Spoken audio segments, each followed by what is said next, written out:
On the first week, they gave the introduction to C, that is the exposure to the C language, which is a basic programming language, and the conditional statements used in them, like if else, switch statements, etc. And similarly, loops like for loop, do while, etc.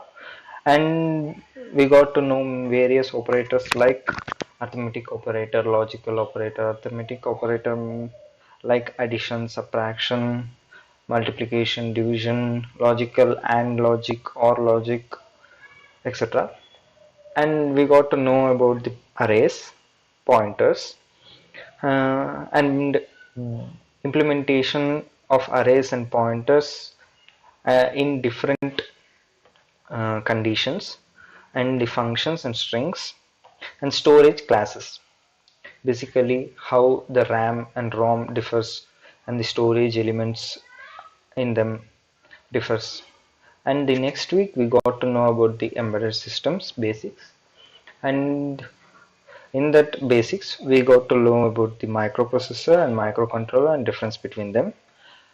And during third week we got to know about three new softwares like MPLab IDE, XCB, and PiximLab.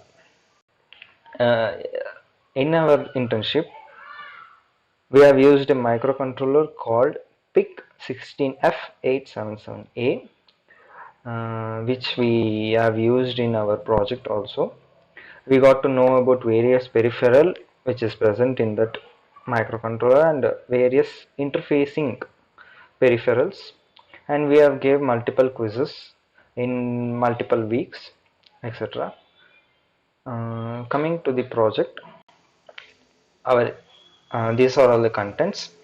First, we have to know about the microwave oven and the requirements needed to make a microwave oven, and we have a small discussion about the microprocessor and a microcontroller, and the software we have used is PiximLab, and these are all the components like CLCD, which is basically a liquid crystalline display, and a matrix keypad to give input, and ISR, which is the interrupt service routine, a timer to calculate the time between two events, and finally project demo. Microwave oven is basically a electronic equipment which is used to heat food using a microwave, which is a band of frequency radiated from a device. There are several modes in microwave oven.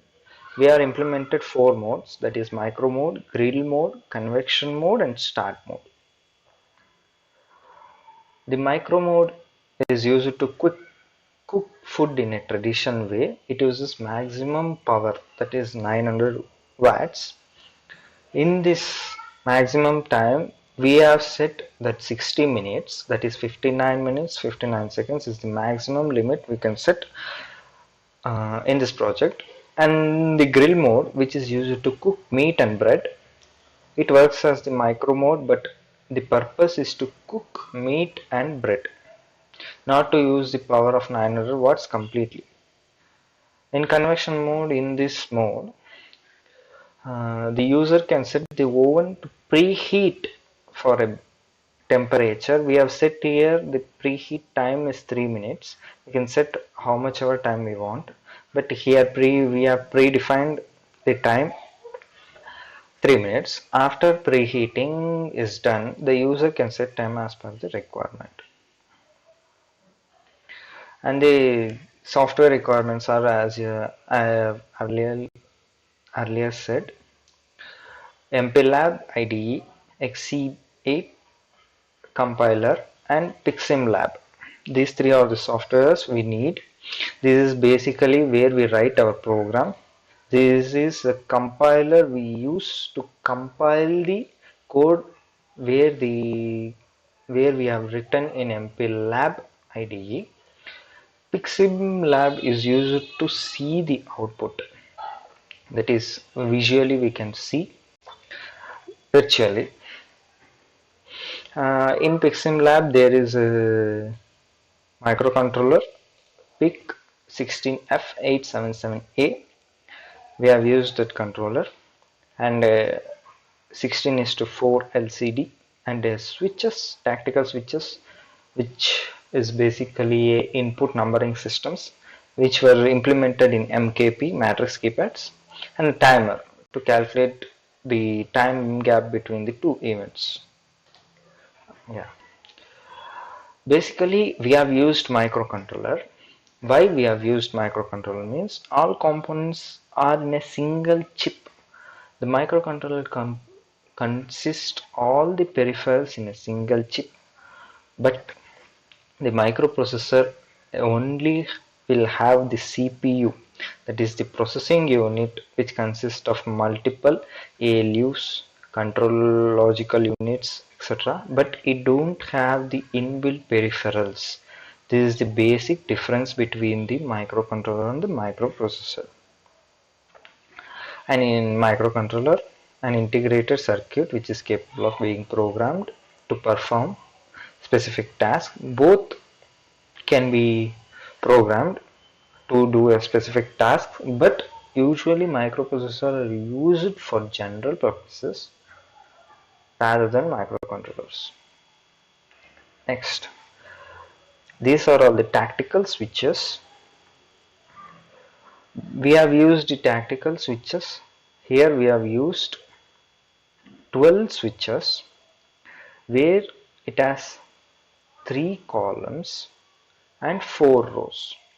If the 1 is pressed here, the row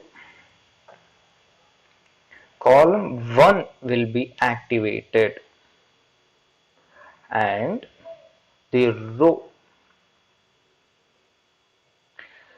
this is connected directly here, the row 1 will be activated.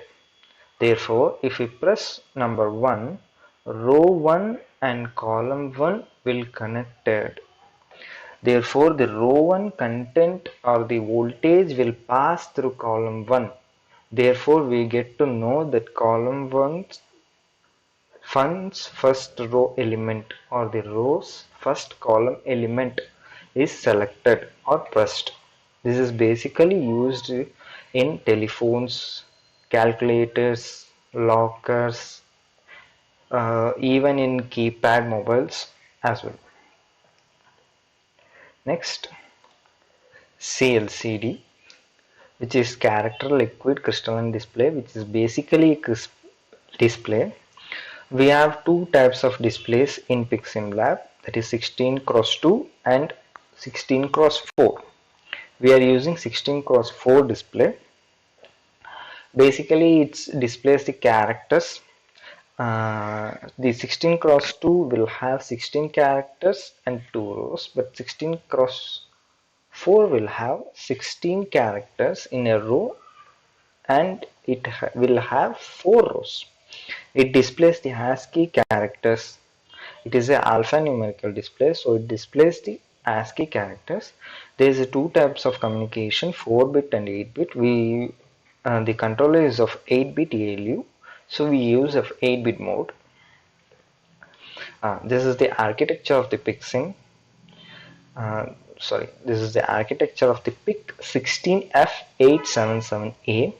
Here we have GPIO, which is general purpose input output.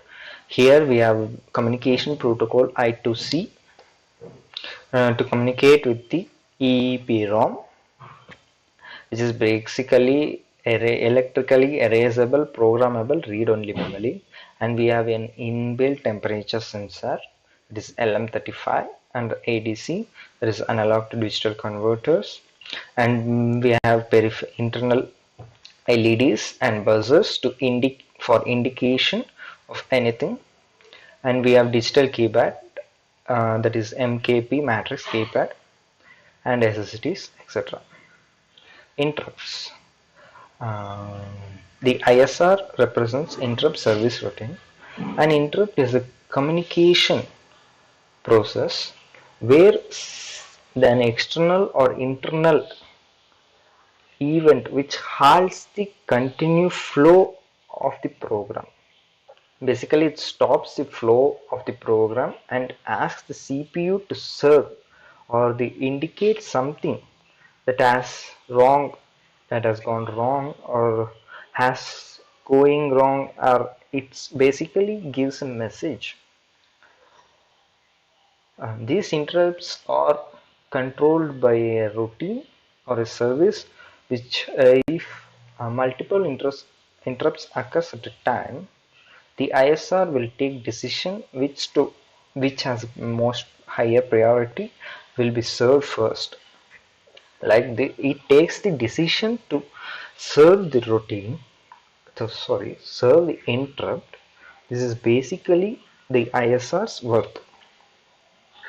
Say about timer. Timer is basically an electronic circuit which allows us to measure how long something takes to execute or to create non-blocking code, or basically it will give the time gap between two events, which can be used in many conditions.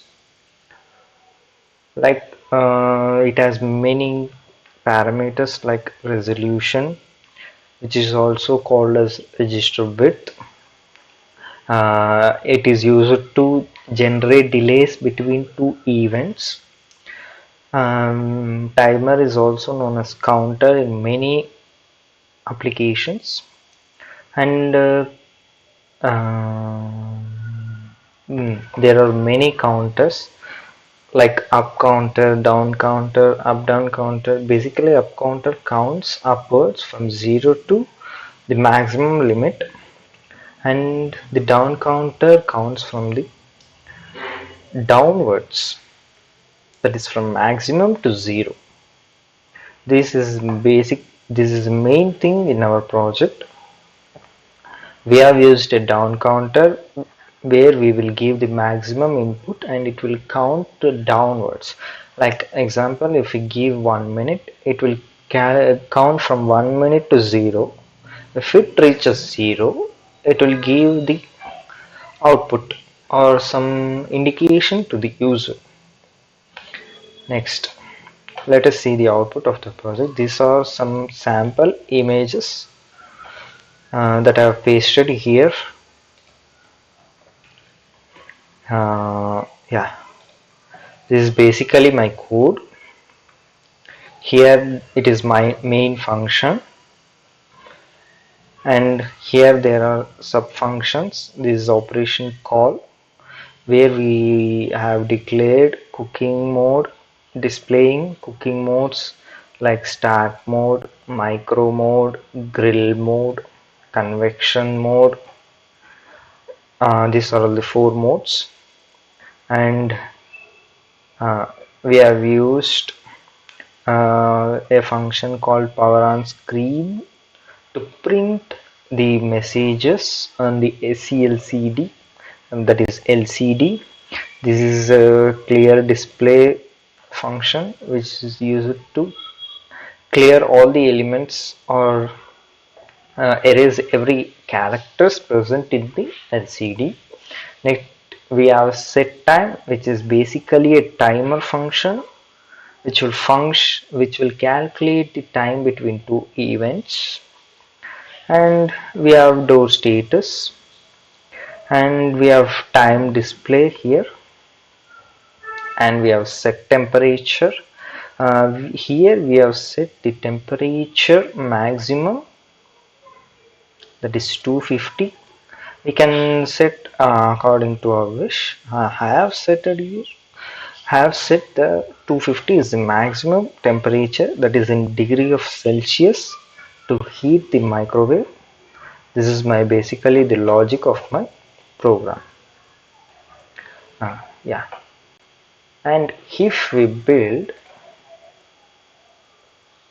the build is successful and it will create a X file.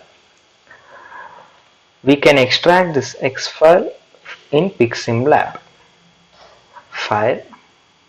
Here we have selected Pick Genius and Pick 16F877A, which is basically a microcontroller. Here we have used this microcontroller, which is the 8-bit controller.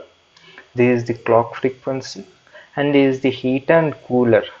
Here is a heater which is inbuilt peripheral in 16F887A.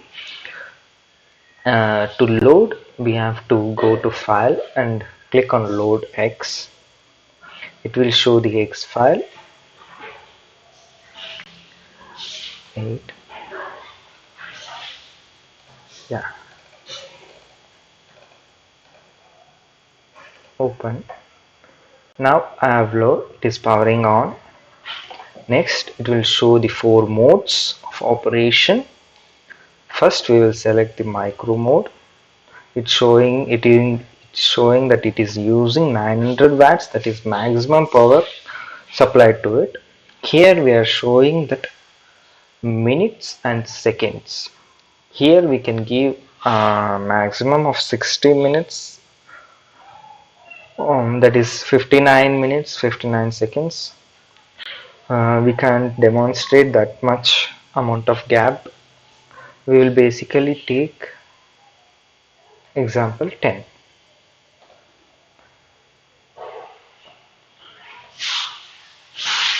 See, it's showing 10 seconds. You can even clear that. See, it's showing 00. Now we have selected 10. If we enter, see the time, the fan is rotating and the timer is going downwards. That is, it has started the microwave generation, that is, it has started to heat food.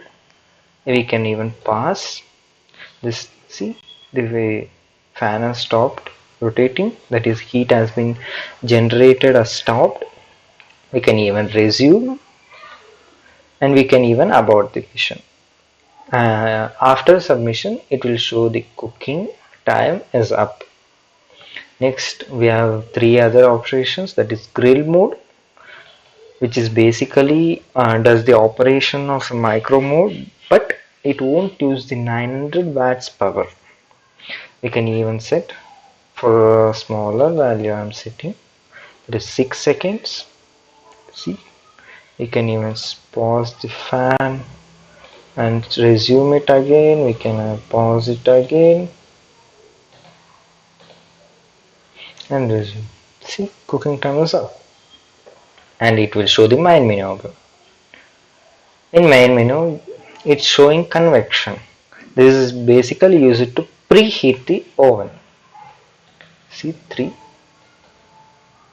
It's asking temperature. If we enter more than 250, that is the maximum limit, it will show an error, that is invalid temperature. As I said earlier, we have to set the temperature below 250 degrees. I'm here setting 100. The preheating has been started.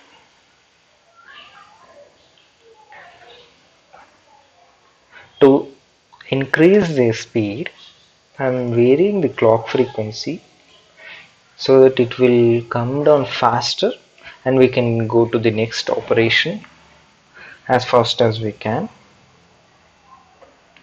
See, I think you can notice the difference in the speed.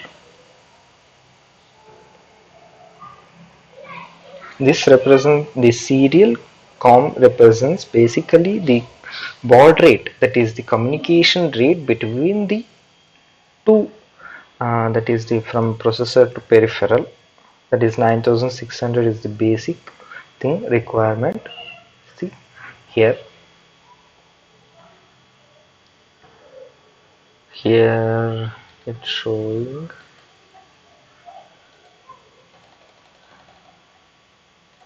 Okay, I have to set it here again. Load X. Yeah.